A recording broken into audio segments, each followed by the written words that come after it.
Buddy, how are we doing today? Fantastic. Thank you. Great to hear from you. My name is Zach Wagner. I'm with First Community Mortgage. We want to first of all say thank you so much to allowing us to be here, and thank you again to all the sponsors, and thank you so much to City to Shore. We're really grateful to be a part of this. I'm here to introduce Kellen. Kellen has been with City to Shore since 2015. He is currently the broker-owner of the Port City Associates franchise in Manistee and Ludington. He also serves on the City to Shore National Leadership Team and is the developer of the City to Shore Academy. Please, everybody, welcome Kellen Keck. Woo-hoo. All right, so luxury and lifestyles. Here we go. You guys all ready to hear me talk for the next hour? I got 98 slides to go through. So you guys are all going to sit, be quiet. No, I'm just kidding. Don't do that. You guys there's going to be a little bit of interaction. So, but I've been pretty excited to roll this out. I know this is something that we've talked about. I know Daryl, this has been something that we've talked about for a long time. But we wanted to make sure that we did it the right way. And we're going to go through a whole ton of stuff here as to why we did it the way we did, why we're doing it, what's included, what's going to be coming in the near future. So we're going to run through really these 6 topics here. And I'm going to, when you guys leave, make sure you guys, before you guys leave, you agents, make sure I'm going to have you sign off on my tablet here, because we're going to be able to keep track of who is in here, because this is actually going to count as your certification for the City to Shore portion of the luxury home certification. So make sure when you guys leave, I need you guys to sign off so I know who is in here. But cover why we did it, what defines it, requirements for certification, minimum marketing requirements, knowing your audience, because I think that's one thing, and you guys, I mean, Jamie, you can probably touch on this. There's not a ton of conversation in one specific aspect, I don't think, on that luxury home certification course. So we're trying to hit on that as much as we can. And then the fee structure that goes along with it. So we're gonna go through all that stuff. So first thing is why did we do it? You know, luxury and lifestyles, we have a brand, we have a ton of marketing that goes along with it, but we needed to have something that sets those clientele apart from the other. There's a certain expectation. I mean, you get up into that upper echelon, there's an expectation from those clients. You're not just using the regular old branding, right? So we had to have something that set us apart, but we also had to have something that kind of keeps us competitive within the marketplace. I mean, you look around, and as we grow, we get out into some of these more major areas. I mean, Grand Rapids is pretty major, second largest city in the state, but you go Houston, Denver, LA, you know, you start getting out into some of these areas, you've got to have some brands, you got to have a brand that can set yourself apart. So, you know, everybody out there, in order for us to be competitive, we had to have this. I mean, you look around, you've got Global Luxury from Coldwell Banker, all these major brands have something. I mean, this is only scratching the surface. You can go on down the list.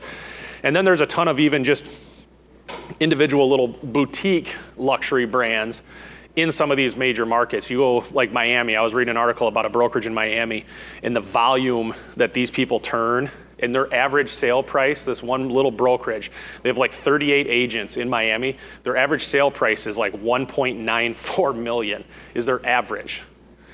Like, that's epic.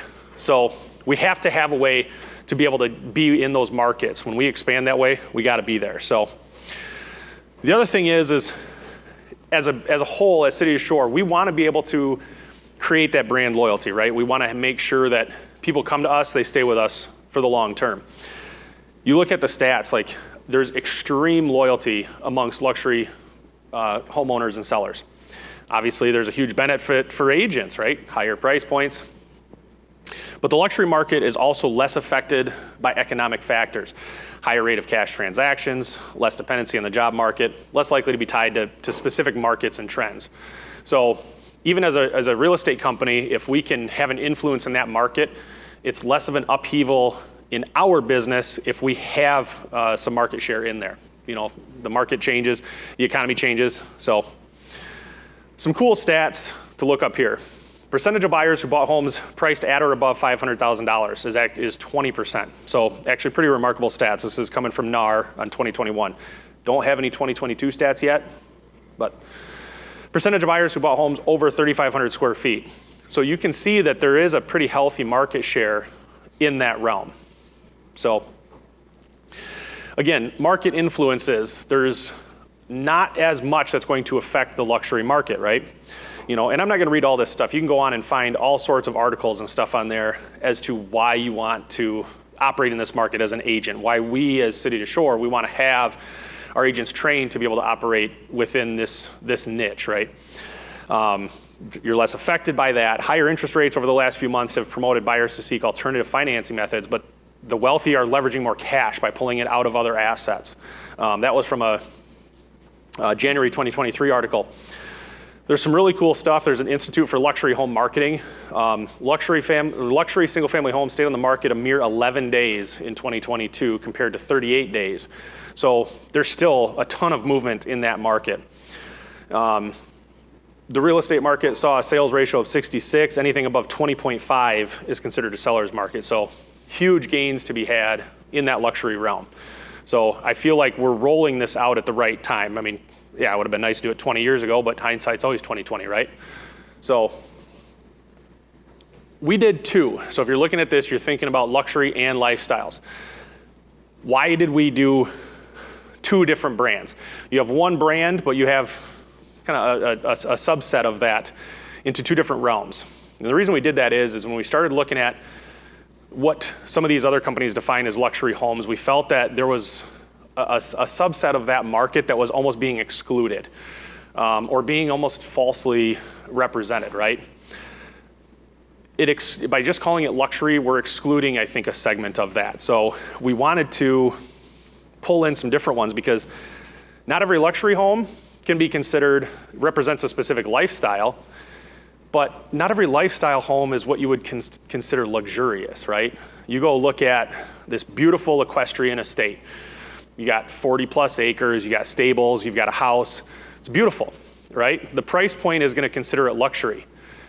But you go look at some of these old school ones like this, and I went through one several years ago out in Caledonia, this big, beautiful equestrian estate. But the house was straight out of like 1994. I mean, oak, linoleum, but it was like 3,500 square feet. That's not what I would consider luxurious, right? It's not, but it still represents a specific lifestyle. And that seller is still going to command a certain expectation when that home is being marketed. You can't just show up there and offer the same services as you would to a tract home, right? The production home. It's totally different. So we wanted to be able to set those apart and look at it a couple of different ways. Classic historical homes, city suites, high-rise condos, these luxury estates, and even some new construction stuff is kind of how we're envisioning luxury. Lifestyle, you've got waterfront, farm and home, log cabin, mountain, equestrian estates. You've got two different sets here that we can represent independently of one another. Because it's true, you can't call it the same thing. So you can have some really nice homes, but it's not a lifestyle. You can have some really sweet lifestyle homes, not exactly luxurious. So to define this, what we're looking at is the top 10% of the specific zip code. All right, it's not, we didn't want to overcomplicate it by looking at submarkets, municipalities, because you can go into some municipalities, but they've got multiple zip codes, and each zip code is going to command a different price point. I mean, shoot, you can go into Grand Rapids. We got 5 zip codes in Grand Rapids, and you go north versus southeast, and that's a totally different market in those two different zip codes. So we had to be able to separate that. So top 10% of the zip code, minimum of $5,000 or $500,000 list price, and you're going to use the MLS to determine that. So we want to make sure that you understand how to look at that. So you're going to you do a search on the MLS. Let's say I'm going to use 49426. That's Hudsonville. 500 homes sold in the last 12 months. The top 10% of that is 50, right? So if you put that in price descending order, okay, you're going to get the highest sale price at the top. You scroll down 50 homes. That 50th home is your minimum threshold for luxury, considered luxury and lifestyles in that 49426 zip code. Okay, anything above that is where you're going to be able to use luxury and lifestyles. So that's the biggest thing, just looking at that top 10%. Now, there's some other pieces to that, and we're going to get into that a little bit later, but because we want to make sure we're not watering down the brand. We want to make sure that what we're putting out there is truly luxurious. If it sits right at that minimum, we got to have that talk of, is it truly the right way to represent that home? I mean, we don't want to water it down so that those clients at, $1 million plus aren't feeling like, well, my home is being represented the same way as this $510,000 house that is the run-of-the-mill production house. That's totally different. We don't want to do that, so we have to be cautious. So we're creating this, and the reason why we want to hold this to a higher standard not water it down. So this is going to become 2 parts. All right, the biggest thing is completing the NAR luxury home certification. So NAR offers it through the Residential Real Estate Council, RRC. It's a 13-hour course. You can take it online. They offer some in-person stuff. Do it at your leisure. It's about $259. You can become a member of RRC, and it brings it down a little bit. And there's some benefits to becoming a member of that. The cool thing is that this actually counts towards your CRS designation. So these 13 hours in the LHC course count towards your CRS. This is going to cover breaking into the luxury market, how to connect with people, where to find high net worth individuals. You hear that referenced all the time if you go through the course. This guy calls it, his name is Jack Cotton, that does this course. This dude has sold billions of dollars of real estate. I mean, this guy craps $3 million deals after breakfast every morning, I swear. It is a little disgusting, but the guy knows what he's talking about, and you listen to him and the way he presents it, how he talks to people, it's really cool. But he talks about how to break into the luxury market, where to find high net worth individuals, pricing strategies, negotiation tactics. And there's some things we're going to get into here in a little bit, but there's some things that he doesn't really cover. But there's some really cool ideas in here, and in the way he talks, it's really refreshing to hear him talk about things such as discounting commission. You don't go into a luxury listing appointment and say, you know what, I'll give you a deal on my commission. You don't do that, right? Those people are not expecting you to walk in and do that. To them, the cost, your cost is justified by the value that you bring. If you go in there and discount that right off the bat, and that's how you're going to show your hand, you're not going to get the listing. And it makes sense. You hear him talk about it and the way he justifies it, makes a ton of sense. Those people are willing to pay for the best of the best. That's their expectation. And we want to make sure that our brand is a true representation of the best of the best. So who can take the luxury course? Any agent is eligible to take it. There's no minimum sales or length of service requirements or nothing. Anybody can take it. You can jump on there, get your luxury home certification, you're good to go. However, we are setting some expectations for the city to shore version of it. So you have to have had completed that luxury home course. There's no charge for the course. It doesn't cost anything. This is just going to be available through the academy. It's going to take approximately 1 hour. So here we are. We got 1 hour of time together. You're going to be able to take this course. Ours is going to cover defining our brand, so defining luxury and lifestyles. So kind of what we just did, talking about what goes in there. Minimum marketing requirements. We are setting some minimum standards for marketing because we want to make sure that the integrity of the brand is upheld across the board. Knowing your audience, I think that's the one thing that the luxury home certification doesn't touch on much, but I think there's a ton of value in knowing how to talk to these folks, what makes them tick. And then we're going to have a little exam, which is just going to be covering our branding guidelines, knowing where to go for certain things, how to make sure that you're staying in compliance within the brand. So we are going to set some minimum standards. We talked a lot about this and the threshold for what that means. So agents must have held an active license in good standing for at least 24 months. All right. We don't want just anybody that gets licensed and goes out there and representing that brand. We're trying to hold this to a much higher standard. Have closed at least 10 transactions in the last 24 months, 4 of which have to be listings. We couldn't just do a minimum threshold for sales volume because if somebody hits 2 high sales, are you really gaining the experience necessary to work in that realm? Are you going to represent City to Shore and the brand the right way? And then we had to have closed at least $1 million. You can't go out and sell 10 lots at 20 grand a piece and call it a day. All right, you have to have some experience in there. We want to make sure that the sales volume is there. Now for brokers, this is something totally different. So brokers can go on here because you've been through the additional broker training, that 90 hours that it takes, the licensing to get your broker's license. That is going to count towards your LHC. And your managing brokers at each office are essentially going to be the gatekeepers for this. Now, those agents that maybe don't have these requirements does not mean that you're excluded from being able to use the brand. You can still do that. You're just going to be co-listing it with your broker. So, co-list it with your broker, all brokers eligible. You may market the property as luxury and lifestyles, but you can't market yourself. And that's going to be the biggest difference, is you can portray the property, you're listing this specific property, you do it as luxury and lifestyles. But because you don't carry that certification yourself, you can't go out and fish for new business marketing yourself as a luxury and lifestyle specialist. So minimum marketing requirements are still in effect, and then the fee structure is still in effect. So, because again, we go back to the marketing. Do you have a question? No, go ahead.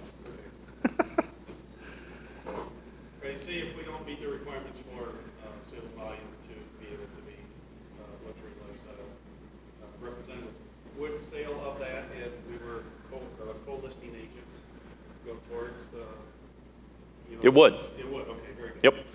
So if you've got a nice big property like that, you can count that towards that total sales volume. Yeah. So once you reach that threshold, then you can go and get that certification yourself. So yeah, that counts. It's all about the experience. That's what we're trying to get is the experience. So marketing. So marketing, we're setting that expectation, right? We want to make sure that we're upholding this brand. We're setting a higher standard for ourselves because these clients expect it. That expectation out there is high. We want to have that red carpet experience all the way through, brand integrity. And again, we're putting this on our brokers to be the gatekeepers. So Daryl, for instance, agent comes to you, they've got somebody on that minimum threshold. We have to take into account, do we want to water down the brand with something that just kind of ekes by? Maybe it does, but is it a true representation of that brand? So that's where we got to be cautious about using it.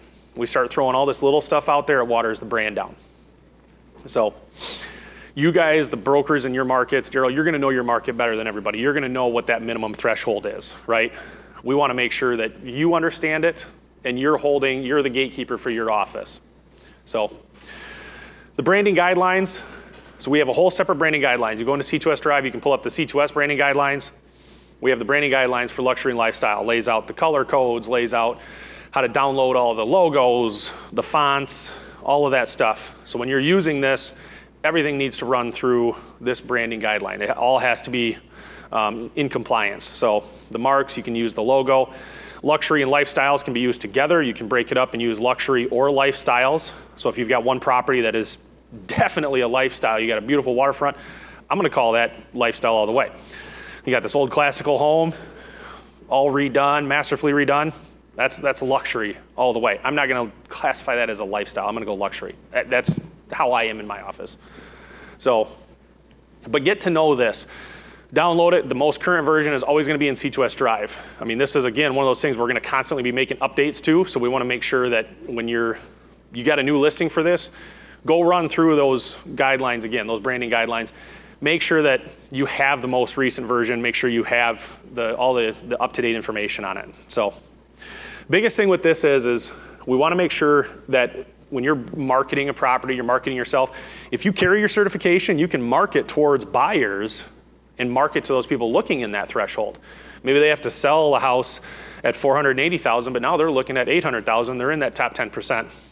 You're going to list that house in the standard branding, but you can market yourself as the buyer's agent using the luxury brand.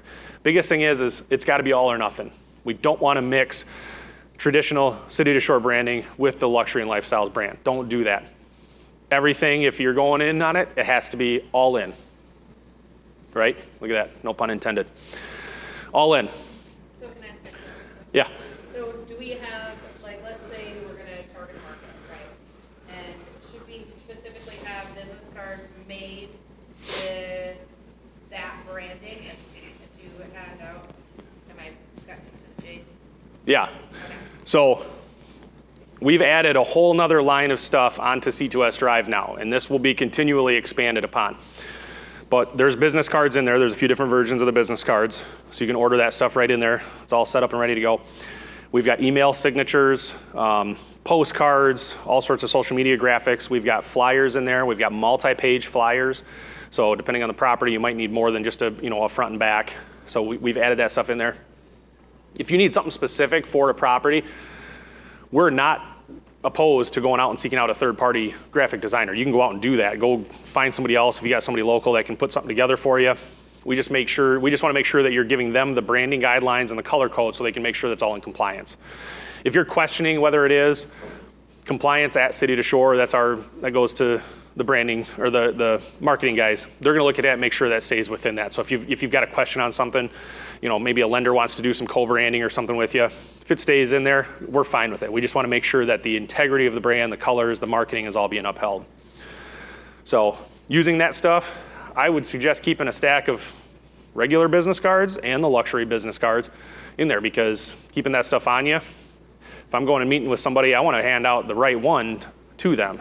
I don't want to just give them the basic one. I'm going to hand them out the right one. I'm going to represent that the right way. I have 2 email signatures even in my email anymore. I have my default one, which is I use one of our signatures on there. I also have a secondary one I have set up now for luxury. So if I'm going to converse, email back and forth within that realm, I'm throwing that one out there every time. So we're setting a minimum listing a set of requirements, because we want to make sure, again, it's all about brand integrity and upholding that. So I cannot stand, I sold an 820,000, I was just telling Steve and Sarah out there, I sold a waterfront condo a while back on Lake Michigan, beautiful, 3,800 square feet, $825,000. The listing agent had 61 iPhone pictures on this condo. It was awful, awful. I could not believe it. It was dark, you couldn't tell the color flooring, you couldn't even tell the color furniture that was in this. We walked in, I remember walking through it with my client, and she said, oh my God, I thought that couch was like a dark gray when we walked in, and it's white. You can't do that unless, you can't have that. We can't set that standard. So our standard is professional HD photography every time. If you're investing in yourself enough to get this certification, invest the money to get a professional photographer out there. It ain't that expensive, guys. So let's make that happen. Dottie knows the value of that. I do. We worked through that.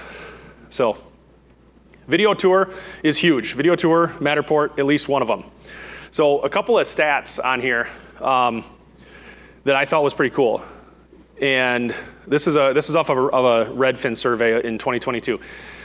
73% of homeowners would be more likely to list with a realtor who uses video or 3D modeling to market their home. That says a lot about what the expectations are. Now imagine that in the luxury realm. That expectation has got to be at or near 100%. At or near 100%. I mean, you want that represented the right way.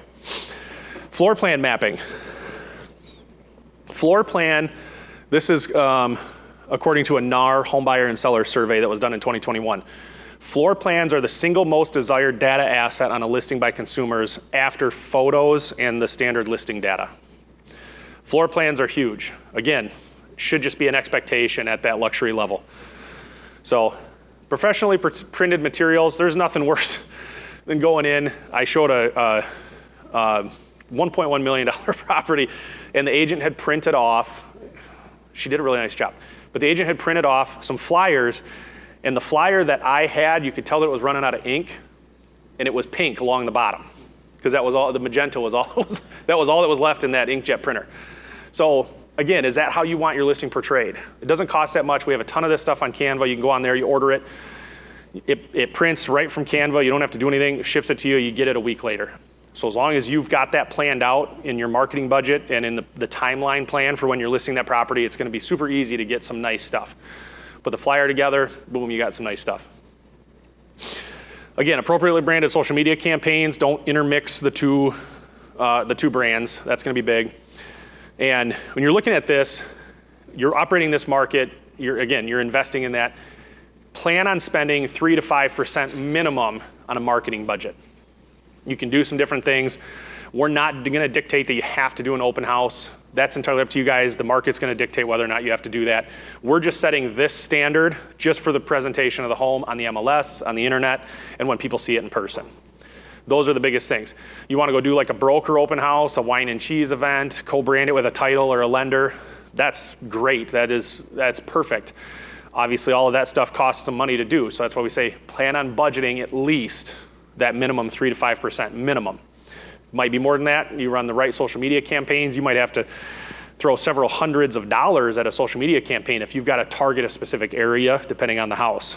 So in there, and if you go through the course, and you guys can all get access to the course, there's a ton of PDFs in there that you guys can print off. One of which is this one right here. It's a little roadmap just walking through all of those steps. Keep it as a cheat sheet. You can even give this out. You can rebrand it, give it to your clients. You know, hey, this is what I'm going to go through for you. So we want to make sure that everybody's got the tools necessary to do that. So dress for success. This was a question. I get asked this a lot. I mean, I do a lot of the training for City Shore, so I get phone calls randomly. Probably one of the questions I get the most is dress code. Is there a dress code? If you've talked to me for any bit of time, you're gonna know I'm not gonna be the one to dictate that. And we had this conversation as well when we were putting this stuff together. We're not gonna dictate dress code because I am not a 5-piece suit guy. I never will be. If I roll up in a 5-piece suit, either somebody died or somebody's getting married. Those are the only times that I'm rolling up like that, seriously. This is how I'm gonna look 90% of the time. But I'm gonna be professional about it, right? If you go out and you're not a 5-piece suit and you roll up to somebody like that, you know, people are gonna be able to see right through you. So what we say is unless your broker dictates it, we won't. Your broker might, but just keep in mind the property that you're showing, the clientele, get a read on where they're at so you can understand what you have to do for it. So, you know, showing luxury high-rise condos is probably gonna be a lot different than walking on the beach and showing some waterfront stuff. So I wore some reefs walking out to a $875,000 house in Shelby last summer. I wore reefs and khakis with khaki shorts, and that was the first time I'd met those clients. But I had an understanding of where they were. I'd talked to them on the phone a lot. I Facebook stalked them a little bit, as weird as that sounds, but I had an idea of what their expectations were. We hit it off right away. It was great. So be professional, but be you. So who is your audience? This is probably the one thing that I think that the luxury home certification course could touch on a little more than what they do. You have to know who your audience is. You have to know how to talk to your audience, what makes them tick. You know, this echelon of buyers and sellers have a certain degree of expectation, not in just the service, but they are going to know their market. They're going to know houses, their expectation of what's going to be in this house or what is in their house. They're going to know it inside and out. They're going to know the materials that the house was built with. They're going to know the brands, all of that stuff. And it's important that you do too. You can't just roll up and expect to be able to talk logically about listing this house if you can't identify some of the key points inside that house and have a logical conversation with them. So you have to be able to talk the talk. So one of the things that we did is there is a whole series on the Academy, all sorts of PDFs that you can print off with a ton of stuff. And this is gonna be something we're gonna continue to expand on. But for right now, we hit on a bunch of stuff. So again, luxury homes, this is what's on there. You can't fake it till you make it. That's probably the biggest thing. I mean, you guys have all heard the phrase, baffle them with bullshit, right? I say it a lot. You can't do that in this market. You can't. People can see it, people will know it. Don't go slapping a cone on your head like this guy does and call himself a unicorn. You can't do it. So, it ain't gonna work. Can't fake it till you make it, can't baffle them with bullshit. It's vastly different than selling tract homes. It's same forms, but that's pretty much where it ends. You need to know what makes them tick, brands. So this Get to Know series, there's PDFs on there. And right now what we have in here is some lingo, luxury and lifestyle lingo, architectural styles. That is huge for some people. They get passionate about that. They get passionate about their appliances. All right, I've had a conversation, Steve and Shelly are building a house. I've had a conversation with Shelly about the brand of appliance she's gonna use. And she could have talked for 2 hours on that. Do you remember that conversation that you and I had? So it's cool. I like them. There's people that get fired up about that stuff. I mean, if you're hardcore into cooking, I mean, I can make a mean waffle, but some people get hardcore about it. So all these PDFs are on there. You can take them, do with them what you want. We put them in PDF form so you can download them, print them off, review them. The lingo is pretty sweet. So we're gonna go through some of these. You guys have probably seen some of these, right? Butler's Pantry, you guys know what a Butler's Pantry is? What's a Butler's Pantry? It's a big ass pantry. That's the best definition I've ever heard. It's a walk-in pantry.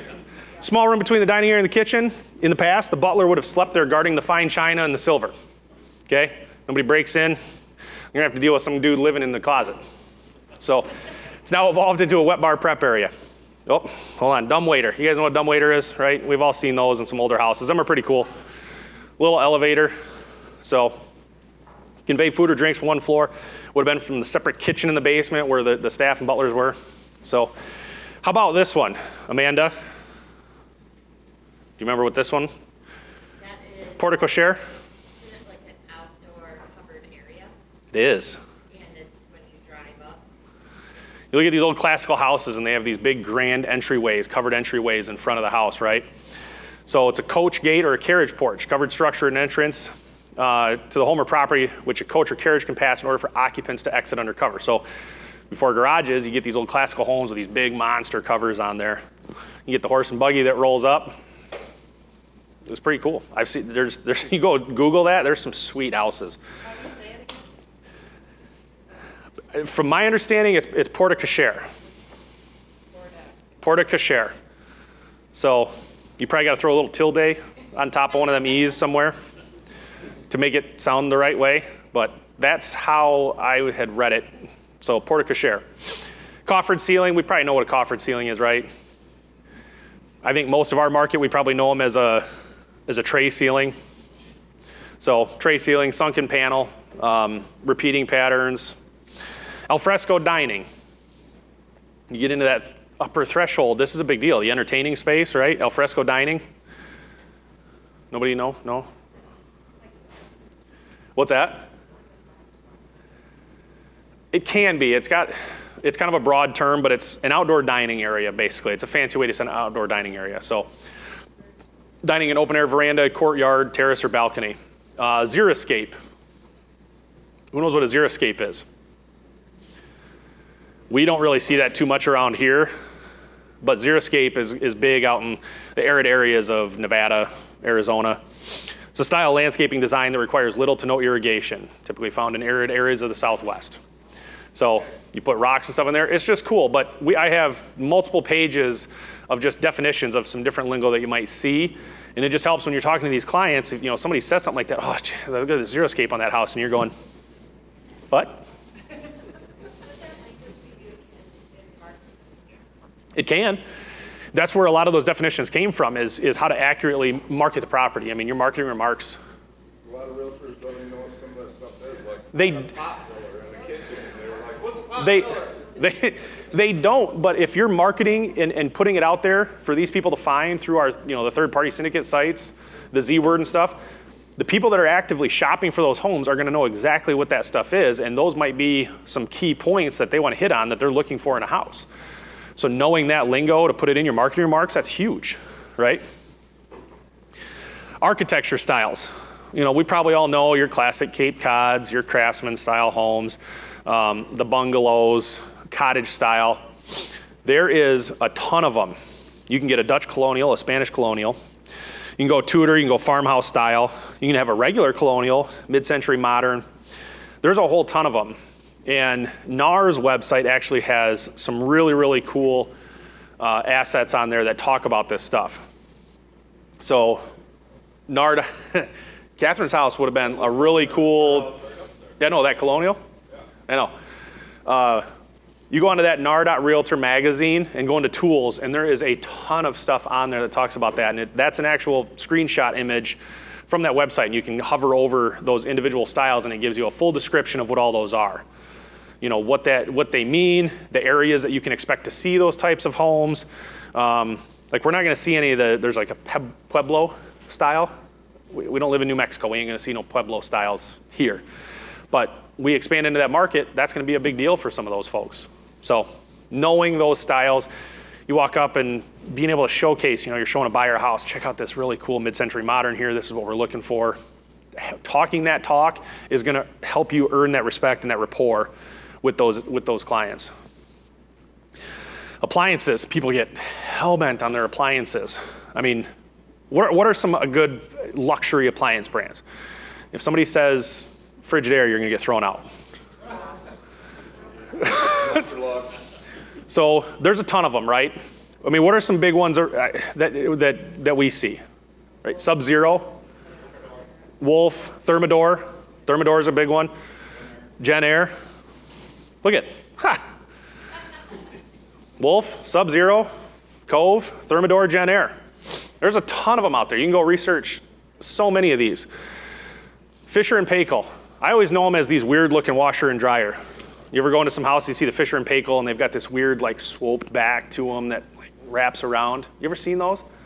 I see it all the time, these weird Fisher & Paykel. You know what I'm talking about, Josh. They have a brand too, DCS. They make high-end outdoor appliances, grills, flat top grill tops, things like that. So you can get some really cool stuff. Cafe and Decor. Cafe is actually the luxury line of GE. You might see that kind of in that mid-range. I've seen Cafe actually a couple of times. Decor I've never seen, but that's the luxury line of Samsung. Big Chill. True has a residential line. Those are freaking sweet. You probably know True as every beverage cooler in every grocery store ever, right? Blue Star, Viking. Big Chill is actually what Steve and Shelley are gonna put in their house. And then you've got some stuff coming in from overseas that are really popular. Bertazzoni is Italian. Gaggenau and Miele are German. And Aga is Dutch. I believe it's Dutch. Don't quote me on that one. But they're freaking cool. These Aga ones are all custom made, and you have to have an Aga fitter come out to your house and install this sucker. It's like these massive Dutch ovens. That little one right there, when I pulled it up online, the weight of that was like 3,100 pounds. You gotta have some strong floors. Bertazzoni is actually inspired by the Italian car automotive industry. They do tons of colors, things like that. It's really sweet. Big Chill does retro. They specialize in retro stuff. All sorts of colors, shapes, sizes. You can get the bigger, 36, 42, 48 inch ranges. Viking is known for their ranges. Those things are heavy as hell too. So Thermador's got that cool star burner. True, there's some really cool True residential stuff. I was flipping through their magazine online and their catalog, they got some pretty epic stuff. Gaggenau specializes in small built-in appliances, and they actually you can order them custom made to fit specific cabinets. Like that's an espresso machine you can custom order to fit within a cabinet. So Sub-Zero, fridges, Cove is dishwashers, Wolf is ranges. Those are all pretty common, we know those. Same thing with countertop materials. I mean, we could spend probably a ton of time just going through this stuff, understanding and how to identify the differences in this. I'm not gonna spend a ton of time on this because you can go and print off these PDFs on there, but people need to know that how to identify this stuff. How to identify the difference between a synthetic and a natural marble. I mean, there's ways to do that. That recycled glass stuff, those look legit, but it's recycled glass inside of a loose mortar. Butcher block countertops.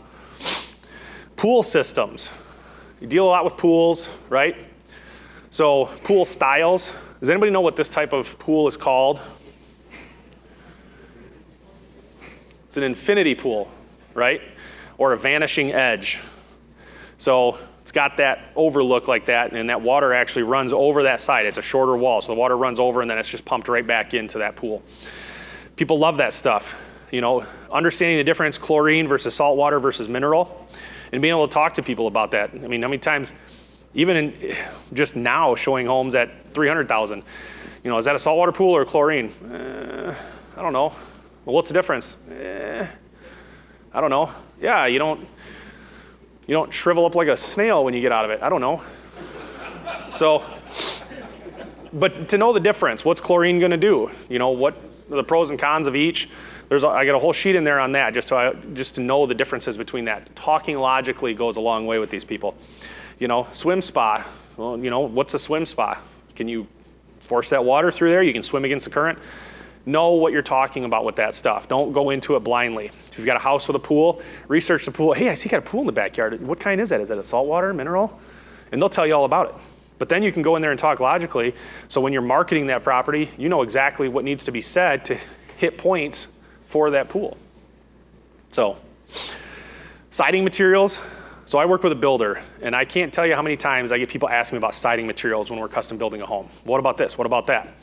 That's a big deal for some of those people. You might not hear it all the time, but if somebody's custom building a home, or if they're in a trade somewhere, they're gonna need to know what that house is. You know, is that a fiber cement, engineered wood, smart side, vinyl? What do you guys have to know this stuff. It's just nice to know and review it. I'm not saying there's, you know, we're not gonna do an exam on this stuff, but know it, talk logically.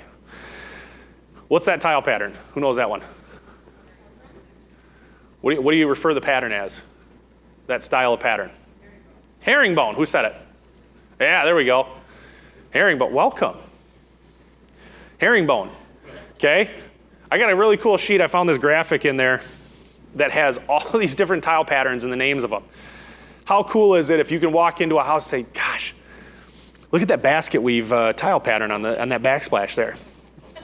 You can know that stuff, boom, bonus points, right? I walked into a house and I talked to them about they had a basket weave inlay behind their range. And I said, oh, that's cool, basket weave in there. I earned instant brownie points. The wife was giddy all over me that day. So it was great. Oh yeah. That has that basket weave inlay just separate above the range. That was it. That's all I had to do. The husband's over there rolling his eyes. I got the listing. So water. So water is a big one, okay? We all know, for the most part, what our state's riparian littoral water rights are, right? That carries true for most of the eastern half of the country. There is pretty much a divide right down the Mississippi. So our luxury lifestyles is not gonna go into a ton of details on that because you need to be able to talk to your broker. You need to know what your state's water rights are. Most of the time, the biggest difference is always going to be between, is it navigable or non-navigable? That's usually the biggest thing. And how each state defines that is going to vary a little bit, but there's some similarities. You'll see some common themes. You know, you go out to Lake Michigan, your property line goes to the high water mark, the datum line, right? You don't own to the water's edge. You don't own a slice of the water. People always get mad, like, oh, you're walking on my private beach. No, buddy, your property line's up there at the sawgrass. You don't own the beach. Get out of here with that, I'm walking this. So maybe don't do that, piss those people off, but that's what it goes to. Non-navigable bodies of water, you're gonna own that pie-shaped slice for the most part. You're gonna own out to the center of that or to a center line if it's, you know, depending on the shape of the body of water. But know the water rights, be familiar with that. A lot of, like, I know GRAR does a ton of stuff, educating on water rights. They put those things on all the time. Get familiar with that. So, all right, so fee structure. So with all of this, we now have a separate brand. Obviously, there's gonna be some maintenance to maintain this brand going forward. So there is a fee that's gonna be tacked on only for listings. If you're helping a buyer in that realm, there is not a fee for a buying transaction. There is one on the listing side.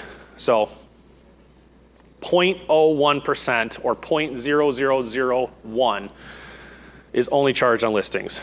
So what does that break down to? What does that equate to? Sell a $1.5 million house, let's say 3% commission, that's $45K. Your 0.01% fee is based off the sale price of the home. That's $150. Are you even gonna notice that on a $45,000 commission check? No. I'm not gonna care about $150. I'm not gonna lie. I wouldn't care about probably $1,500, but it's nice it's only $150. So $389 at a 3.895. So it's minor, but that's gonna help maintain the brand. It's gonna promote new marketing stuff to come out. We've talked about rolling out a separate website just to be able to market that stuff on. You go to some of these other bigger brands, they have a separate website. You can go to Remax Collection, stuff like that. That's stuff that is all going to be in the works to continue to promote this brand as we grow. So this is what's going to help fuel that growth. So it's all collected. You don't pay it up front. It just comes out at the end. Your agent success coordinator will just lop those off of there. It is. Yep. So your franchise fee, your brokerage splits, those will all still maintain. This is just a separate fee just for this because we're essentially maintaining a whole separate brand now for this. So, Kellen, just to clarify, this 0.01% fee is if you're using the luxury brand or just listing any house? only if you're using the luxury brand. Okay, I just want to clarify that. So like you as a broker, somebody comes to you and says, hey, I'm right on the threshold, Daryl, what do you think? And you guys make the decision not to use the luxury brand. It just doesn't quite fit the parameters that you see in your market. Because it fits within the bounds doesn't mean that we're going to charge the fee. Because you didn't market it as luxury and lifestyles, your agent's not being charged the fee. Well, we have one right now, it's 1.6. Yeah. But I would never put it under a luxury brand. That's why it's. Right, so you don't pay the fee. You're only paying the fee when you're using the brand. So if the home doesn't fit, we would encourage you to err on the side of caution and not use the brand. Again, it's all about maintaining that brand integrity. So don't use the brand, you don't get the fee. If you use the brand, you do. I mean, the fee's pretty minor, you're marketing those bigger homes. Yeah, I'm not concerned about the fee, I just want to tell the Yeah. agents correctly. No, they will not be charged unless they're using the brand. So that's going to be just taken off at the end. It just comes out of their commission just like their splits would be. So the agent will never see that, so to speak.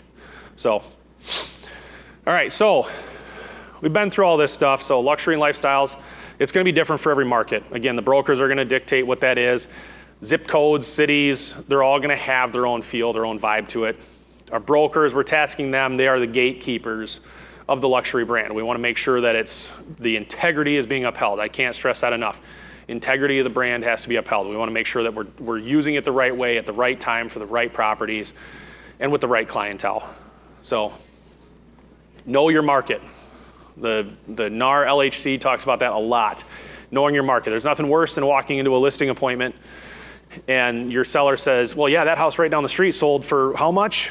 And you have no idea. That is a terrible feeling. I've been there. Scrambling quick to pull it up my phone. Shit. What was that address? That sucks. It's a terrible feeling. Know your market. Be prepared because chances are the seller, your client, is probably going to know more about their market than you do. Go in with that perception. So brand integrity is held in high regard. That's the biggest thing. So final exam. All right, you guys ready? All right, I'm going to go get this final exam paperwork. No, I'm just kidding. So the good news is because you guys all took it in here, you don't have to take the final exam. If you take the course online, there's going to be an 85% requirement to pass the final exam. Now, it's an open book exam. You're not going in with a scratch pencil, scratch paper and a pencil like you did for the state exam. Leave your phone in a locked bag out front. You don't have to do that. So, but we want to make sure that you've reviewed the branding guidelines. Okay, that quiz is going to include some specifics on color codes, who to contact in terms of making sure that your brand is in compliance, your marketing stuff.